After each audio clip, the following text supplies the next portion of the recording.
Jemaat yang dikasihi Tuhan, mari kita satu dalam doa. Kami bersyukur kepada Tuhan untuk anugerah, kasih, karunia, kemurahan, dan kebaikan Tuhan. Kalau sampai saat ini kami ada semua karena Tuhan begitu baik dan lebih baik. Saatnya kami akan dengarkan firman Allah. Tuhan kuduskan, layakkan kami mendengarkan firman dalam nama Yesus Kristus. Haleluya. Amin. Jemaat yang dikasihi Tuhan, pada kesempatan ini saya ingin menyampaikan perenungan firman Allah bagian pertama sehubungan dengan hari ulang tahun gereja kita yang ke-11, karena tanggal 25 Oktober 2009 dan nanti tanggal 25 Oktober 2020 kita akan bersama-sama memperingati gereja kita, hari ulang tahun gereja kita yang ke-11. Nah, sehubungan dengan itu maka kita sudah memutuskan bersama, yaitu mengambil judul, yaitu bersama membangun pelayanan GKI Peniel menuju gereja yang bertumbuh. Dan ini adalah khotbah saya yang bagian pertama, dan minggu depan akan saya lanjutkan dengan bagian yang kedua sehubungan dengan tema ini. Saya akan bacakan bagi saudara di dalam Efesus pasal 4 ayat yang ketiga. Demikian firman Allah, dan berusahalah memelihara kesatuan roh oleh ikatan damai sejahtera. Saya ulangi pembacaan ini, dan berusahalah memelihara kesatuan roh oleh ikatan damai sejahtera. Saudara yang dikasihi Tuhan, khususnya jemaat GKI Peniel Karawaci, kita tahu bahwa berangkatnya gereja GKI Peniel Karawaci itu tanggal 25 Oktober tahun 2009.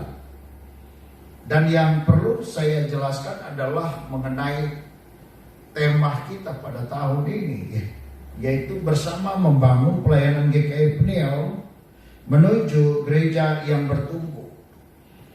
Kita perlu tahu apa yang dimaksud dengan gereja yang bertumbuh. Ada banyak orang menginterpretasi, menerjemahkan gereja yang bertumbuh adalah ketika gereja itu memiliki jumlah jemaat yang cukup besar, memiliki kegiatan-kegiatan gereja yang sangat aktif, dan juga adanya euforia sukacita yang terjadi dalam gereja. Maka banyak orang menerjemahkan bahwa itu adalah gereja yang bertumbuh. Saya katakan itu tidak salah tentang pengertian gereja yang bertumbuh. Ada juga yang mencoba menerjemahkan tentang gereja yang bertumbuh apabila gedung gerejanya besar, jumlah jemaatnya juga besar, serta jumlah pelayanan juga besar. Maka itu dikatakan gereja yang bertumbuh. Saya katakan itu bukan sesuatu yang salah, tetapi secara definitif kita perlu tahu apa yang dimaksud dengan gereja yang bertumbuh. Jemaat yang dikasihi Tuhan, saya ingin sampaikan yang dimaksud dengan gereja secara Alkitab itu terbagi dua, yaitu gereja secara organisme, yaitu manusianya, yaitu orang yang percaya kepada Kristus, itu disebut gereja. Paulus katakan, tidak tahukah kamu bahwa tubuhmu itu adalah bait Allah dan roh Allah diam di dalam kamu. Itu dapat dikatakan gereja. Jadi saudara dan saya adalah secara organisme pribadi kita adalah gereja. Di hadapan Tuhan kita dikatakan gereja. Yesus katakan, di atas batu karang ini akan kudirikan jemaatku. Siapa yang dimaksud oleh firman Allah? Yang mengakui Yesus adalah Tuhan, Mesias, itu disebut dengan gereja. Jadi secara organisme kita adalah gereja. Saudara dan saya satu persatu kita dikatakan gereja, itu organismenya. Tetapi secara organisasi, gereja itu adalah di mana ada lembaga agamawinya, ada lembaga organisasinya berada di bawah payung sinode. Itu pun disebut dengan gereja secara organisasi. Jadi secara organisatoris GKRI berada di bawah sinode GKRI, Gereja Kristus Rahmani, yang notabene memiliki hukum gerejanya yang kita kenal dengan Presbyterian Kongregasional, di mana gembala sidang adalah sebagai ketua majelis jemaat yang memiliki hak prerogatif untuk mengangkat, menentukan, dan juga menyatakan siapa yang akan membantu pelayanan. Ini secara organisasi. Ketika kita masuk dalam organisasi, berarti kita berada di bawah satu payung yang namanya payung gereja organisasi. Organisasi GKRI yang kita kenal dengan filosofinya adalah Presbyterian Kongregasional, di mana gembalanya adalah ketua majelis jemaat. Saudara yang kekasih dalam Tuhan, tetapi kita melihat di sisi lain, gereja yang bertumbuh itu terbagi dua, dari segi kuantitas dan dari segi kualitas.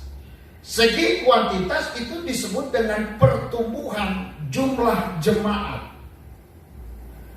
Gereja kita ada beberapa persekutuan yang notabene di bawah koordinator.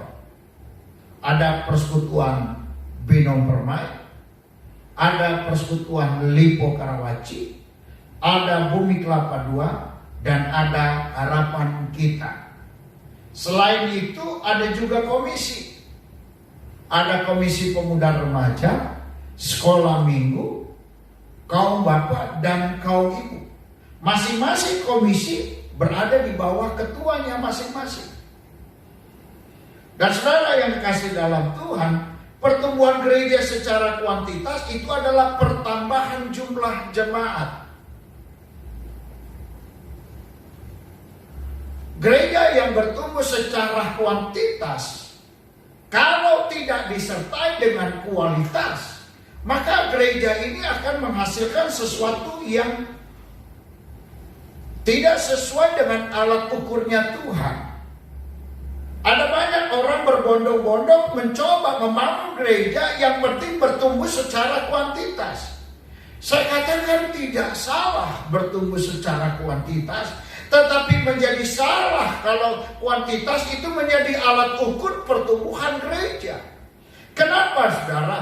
Sebab ketika kuantitas menjadi alat ukur pertumbuhan gereja, maka gereja biasanya berhenti untuk memberitakan Injil, gereja berhenti melaksanakan amanat agung, gereja berusaha menjangkau jiwa dengan cara-cara yang tidak memuliakan Tuhan. Kita tahu data Indonesia, pertumbuhan sinode begitu pesat, pertumbuhan jumlah gedung begitu pesat, gedung gereja begitu pesat, tetapi angka daripada jumlah jemaat, anak-anak Tuhan, tidak mengalami kemajuan yang signifikan. Jadi pertumbuhan gereja secara kuantitas harus diimbangi dengan kualitas. Kalau juga gereja hanya mengarahkan kepada kualitas, tidak mau mengikutkan kuantitas, itu juga jadi masalah. Idealisnya ketika gereja itu berkualitas, pasti dia berkuantitas. Tetapi kalau dia berkuantitas, belum tentu berkualitas. Apa yang dimaksud dengan berkualitas? Yang dimaksud dengan gereja yang bertumbuh secara kualitas, di mana anak-anak Tuhan yang berada di bawah naungan gereja itu melakukan firman Allah. Apa yang diperintahkan firman Allah melakukan. Tidak mudah tersinggung dan tidak mudah menyinggung. Hidup dalam kebijaksanaan dan hidup dalam tracknya Tuhan. Itu yang dimaksud dengan gereja yang bertumbuh secara kualitas. Saya membuat catatan. Apa alat ukur gereja yang bertumbuh? Apa alat ukur gereja yang bertumbuh? Saudara yang kekasih dalam Tuhan, kadangkala kita sebagai gereja mengevaluasi dari tahun ke tahun. Dan juga tanpa disadari seringkali kita juga melihat gereja lain menjadi alat ukur gereja kita. Ada yang berpikir kalau jumlah jemaat bertambah maka dikatakan itu bertumbuh. Apakah ini salah? Jawabnya tidak. Tetapi kalau ini alat ukurnya, maka kita akan berlomba-lomba untuk mengisi bangku kosong hanya dalam hanya dalam rangka supaya dikategorikan gereja yang bertumbuh. Saya katakan kita senang kalau setiap minggu ibadah gereja kita jumlah jemaatnya penuh, bangku-bangku diisi dengan jemaat. Kita senang. Setiap minggu ada anak-anak Tuhan baru yang dimenangkan. Tapi apakah ini alat ukur? Saudara yang kekasih dalam Tuhan, gereja yang bertumbuh tidak disertai hanya serta-merta alat ukurnya dengan kuantitas. Dan juga ada yang berpikir gereja yang bertumbuh adalah gereja yang berkualitas. Biar sedikit, tetapi gereja itu jemaatnya melakukan firman Allah. Ini bukan alat ukur juga. Jadi mana yang benar tentang gereja yang bertumbuh? Gereja yang bertumbuh di mana seluruh jemaatnya memiliki kerinduan yang sama untuk membangun pekerjaan Tuhan. Itu gereja yang bertumbuh. Gereja yang bertumbuh di mana anak-anak Tuhan memiliki pikiran yang sama, memiliki hati yang sama untuk membangun pekerjaan Tuhan. Pekerjaan Tuhan tidak hanya dilaksanakan oleh gembala sidang, tetapi semua insan dalam gereja itu melaksanakan tugas yang Tuhan percayakan kepada mereka masing-masing. Saudara yang dikasihi Tuhan, dalam tema kita dikatakan bersama membangun. Apa maksud dengan pengertian bersama membangun? Pengertian bersama membangun pelayanan itu artinya semua insan yang berada di bawah pelayanan ini memiliki hati yang sama untuk membangun pekerjaan Tuhan. Tidak membiarkan gembala sidang melakukan tugasnya sendiri. Tidak membiarkan majelis melakukan tugasnya sendiri. Tidak membiarkan koordinator pelayanan melakukan tugasnya sendiri. Tidak membiarkan ketua komisi melakukan tugasnya sendiri. Semua insan yang ada dalam pelayanan ini memiliki hati yang sama, memiliki kerinduan yang sama untuk membangun pekerjaan Tuhan. Mari kita membaca dalam Efesus pasal 3, pasal 4 ayat yang ke-7. Dalam Efesus pasal 4 ayat ke-7 demikian firman Allah. Tetapi kepada kita masing-masing telah dianugerahkan kasih karunia menurut ukuran pemberian Kristus. Jadi dengan kata lain, siapapun kita Tuhan kasih karunia.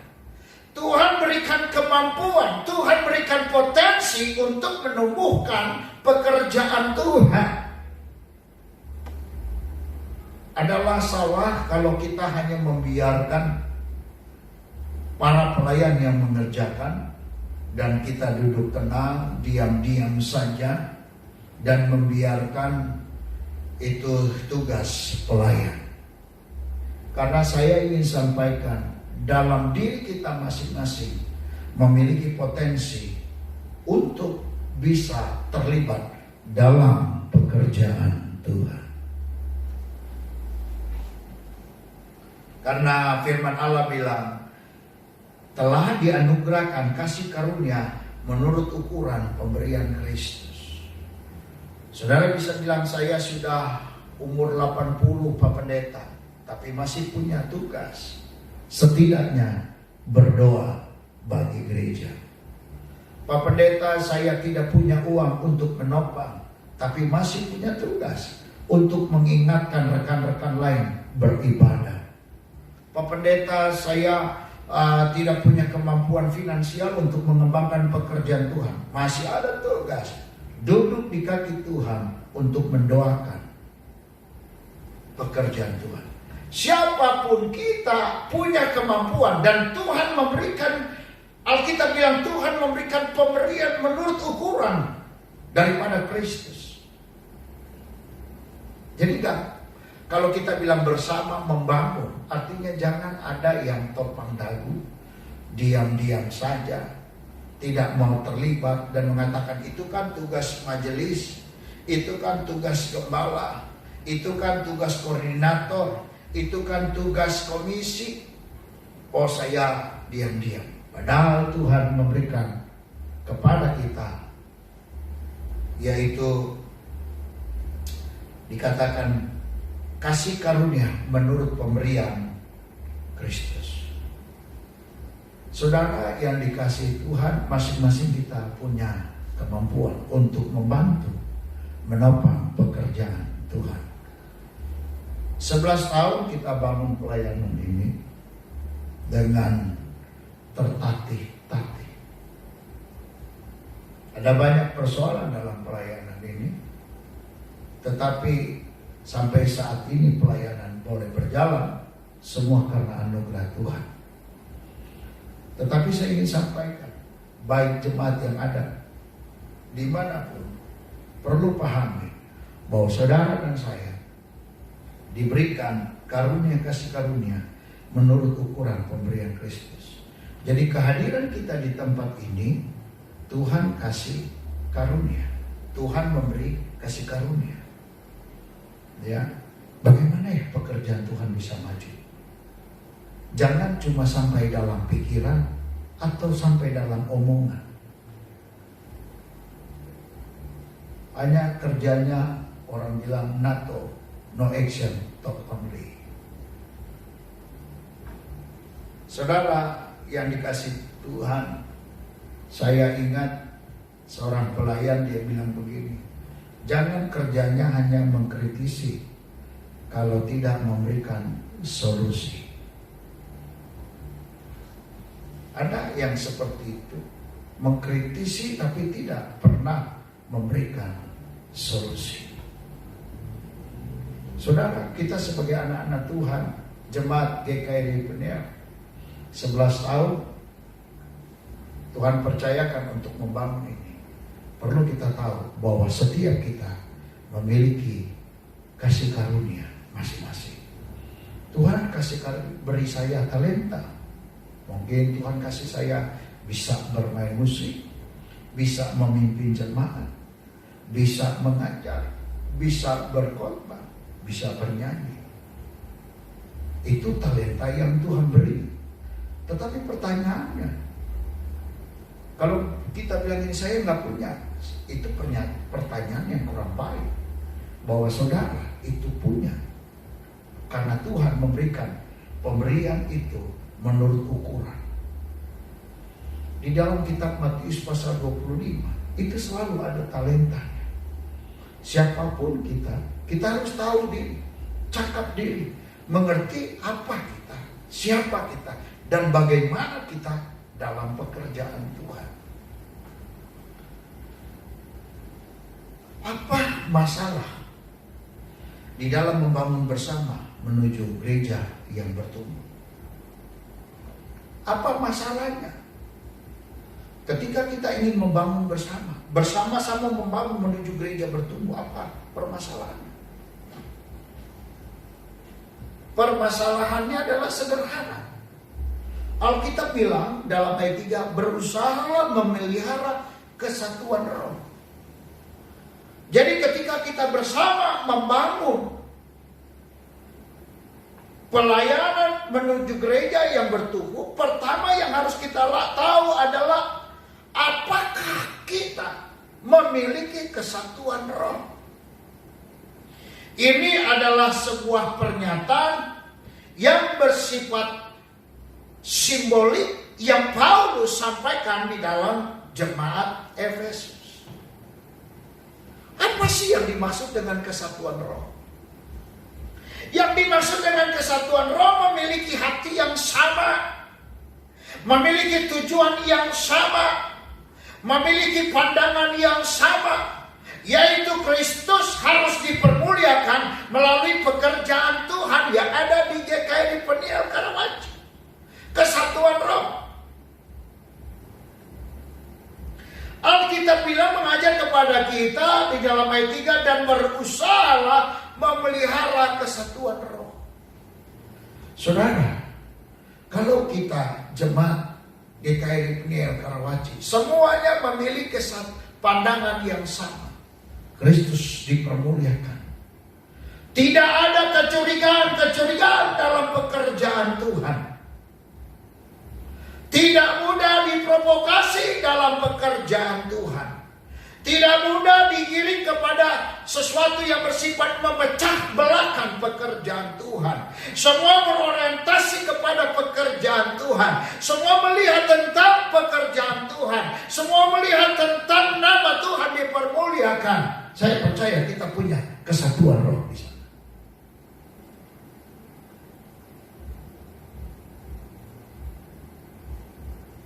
Perlu kita jaga kesatuan roh.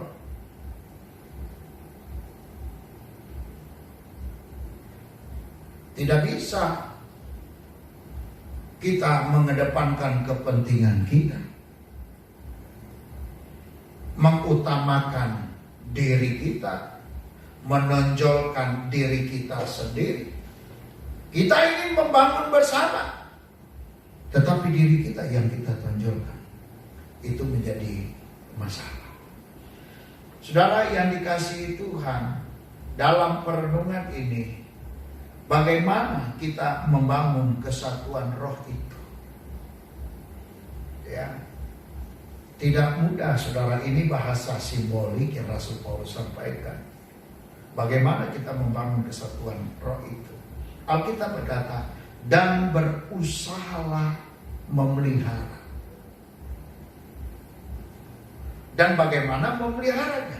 Dikatakan oleh Alkitab, oleh ikatan damai sejahtera. Saudara, Alkitab bilang oleh ikatan damai sejahtera. Saya mencatat di situ kata memelihara adalah tai reko, artinya menjaga. Untuk memelihara kesatuan roh itu kita perlu memelihara damai sejahtera oleh kata damai. Caranya apa? Alkitab bilang taireko itu artinya menjaga. Dalam pikiran kita jangan mudah mencurigai para pelayan Tuhan. Dalam perkataan kita jangan terlalu mudah untuk melukai hati sesama pelayan. Alkitab mengajar kalau kita mau berkata pikirkan dulu. Di dalam perasaan kita jangan punya rancangan untuk mencelakakan. Untuk menjaga kesatuan roh, Alkitab bilang firman Allah memelihara, menjaga. Saudara, tidak mudah kita menjaga perkataan kita. Kadang dalam canda tawa, tanpa kita sadari kita bisa melukai hati sesama kita. Kadang dalam status-status baik di Facebook maupun status-status di WA, tanpa kita sadari kita bisa melukai hati sesama jemaat Tuhan. Jadi Alkitab ini mengajar kepada kita menjaga kesatuan roh adalah mengedepankan damai sejahtera. Kalau pekerjaan Tuhan itu ada rasa damai sejahtera, pasti kesatuan roh itu akan berjalan dengan baik. Kalau pekerjaan Tuhan itu ada rasa damai sejahtera lebih penting dari ambisi kita, lebih penting dari kehendak kita, maka saya percaya maka kita akan memiliki kesatuan roh.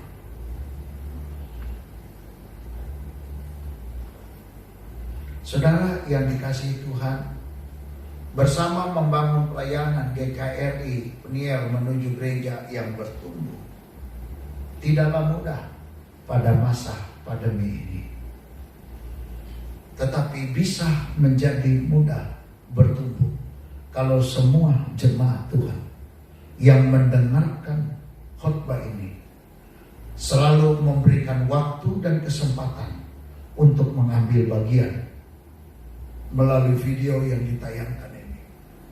Tonton khotbah dari pelayan Tuhan di GKRI Peniel Karawaci.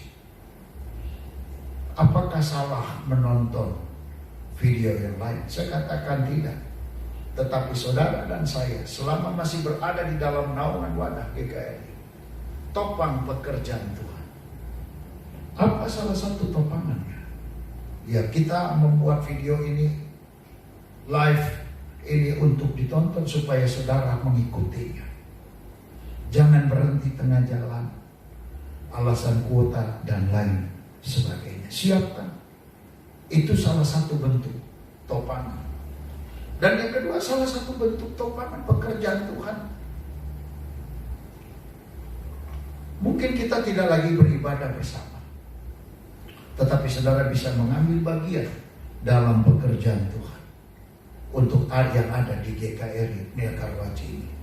Jangan hanya kita berharap kepada orang lain. Oh nanti dia yang bisa, oh nanti dia yang punya uang. Jangan. Dan jangan tunggu kita menjadi kaya untuk bisa melakukan bagi pekerjaan Tuhan. Dalam keadaan apapun, ambil bagian dalam pekerjaan Tuhan. Jadi saudara, kesatuan roh itu bisa tercapai kalau kita memelihara damai sejahtera. Damai sejahtera kita perlu pelihara. Pekerjaan Tuhan tidak bisa terus berorientasi kepada kebencian, berorientasi kepada kedengkian, dan berorientasi tidak ada pengampunan satu sama yang lain. Kita sebagai pelayan Tuhan khususnya, kalau pelayan Tuhan tidak bisa mengampuni satu sama yang lain, maka itu akan turun ke bawah kepada jemaat Tuhan. Dan jemaat Tuhan juga bisa berkata, pelayan Tuhan saja tidak bisa mengampuni, bagaimana kita? Karena dari ataslah harus mengajarkan pengampunan ini. 11 tahun bukan waktu yang pendek untuk gereja ini berjalan. Dan 11 tahun cara Tuhan memberkati gereja ini begitu luar biasa. Jadi bersama membangun pelayanan GKRI Peniel mengarah kepada gereja yang bertumbuh dengan cara adalah jaga kesatuan roh ini. Bagaimana cara menjaganya? Pelihara oleh ikatan damai sejahtera. Pelihara. Ya.